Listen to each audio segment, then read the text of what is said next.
भीष्म पितामह के 5 चमत्कारी तीर। ये बात उस समय की है जब कुरुक्षेत्र में कौरवों और पांडवों के बीच युद्ध चल रहा था।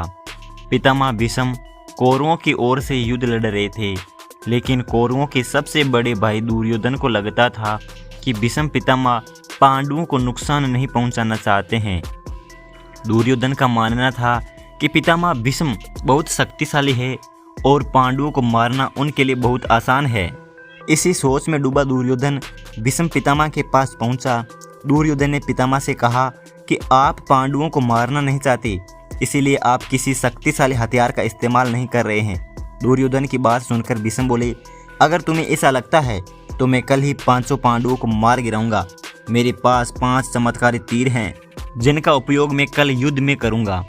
भीष्म पितामह की बात सुनकर दुर्योधन बोला, मुझे आप पर भरोसा नहीं है, इसलिए आप ये 500 चमत्कारी तीर मुझे दे दीजिए, मैं इन्हें अपने कमरे में सुरक्षित रखूंगा। भीष्म ने वो 500 तीर दुर्योधन को दे दिए।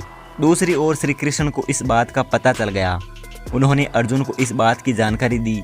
अर्जुन ये सुनकर घबरा गया और सोचने लगा कि इस मुसीबत से कैसे बचा जाए।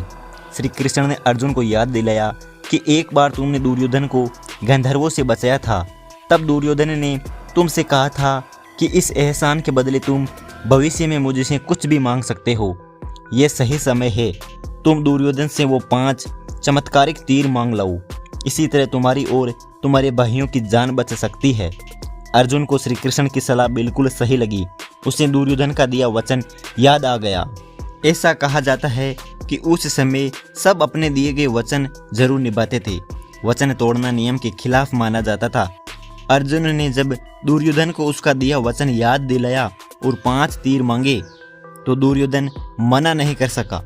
दुर्योधन ने अपना वचन निभाया और वो तीर अर्जुन को दे दिए। इस तरह श्री कृष्ण ने अपने भक्त पांडवों की रक्षा की। अगर आपको वीडियो अच्छी लगी हो तो इस वीडियो को लाइक और चैनल को सब्सक्राइब करना न भूलें।